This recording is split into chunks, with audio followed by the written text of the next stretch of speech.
ശിരോവസ്ത്രം ധരിച്ച അധ്യാപകർ തന്നെ വിദ്യാർത്ഥിനിയുടെ ശിരോവസ്ത്രം വിലക്കുന്ന വൈരുദ്ധ്യത്തോട് ശക്തമായ ചോദ്യങ്ങൾ ഉന്നയിച്ചാണ് മകളുടെ ടി.സി. വാങ്ങാനുള്ള തീരുമാനം പിതാവ് അനസ് അറിയിച്ചത്. ശിരോവസ്ത്രം ഒഴിവാക്കി പഠനം തുടരാൻ രാഷ്ട്രീയ നേതാക്കൾ സമ്മർദ്ദം ചെലുത്തിയെന്നും അനസ് പറഞ്ഞു.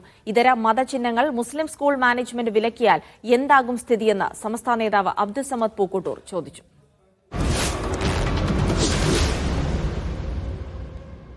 ഹിജാബ് ധരിക്കാനുള്ള അവകാശം സർക്കാർ വകവെച്ചു തന്നിട്ടും സ്കൂൾ മാനേജ്മെന്റ് അനുവദിച്ചില്ല.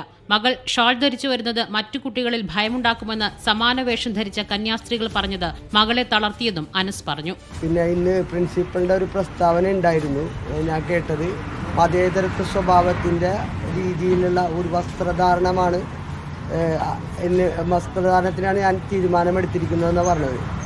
എൻ്റെ മകൾ ധരിച്ചിരുന്ന ഷാള് മതേതരത്വമല്ലേ ആ ഷാളിൽ? ഹിജാബ് നിഷേധിക്കുന്നത് ഇന്ത്യൻ മതേതരത്വത്തിൻ്റെയും സംസ്കാരത്തിൻ്റെയും ഭാഗമായിട്ടാണ് എന്നാണ് അവർ പറയുന്നത്.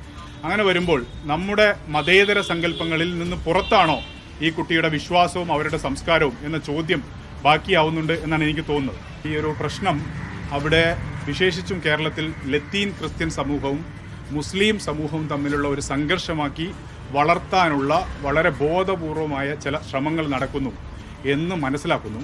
അത്തരത്തിലുള്ള ശ്രമങ്ങൾക്ക് കരുവാകേണ്ടതില്ല എന്ന നിലപാടാണ് അദ്ദേഹം സ്വീകരിക്കുന്നത്. വർഗീയ ധ്രുവീകരണത്തിനുള്ള ശ്രമങ്ങളിൽ ആരും വീഴരുതെന്ന് സമസ്ത നേതാവ് അബ്ദുസമദ് പൂക്കോട്ടൂർ പ്രതികരിച്ചു.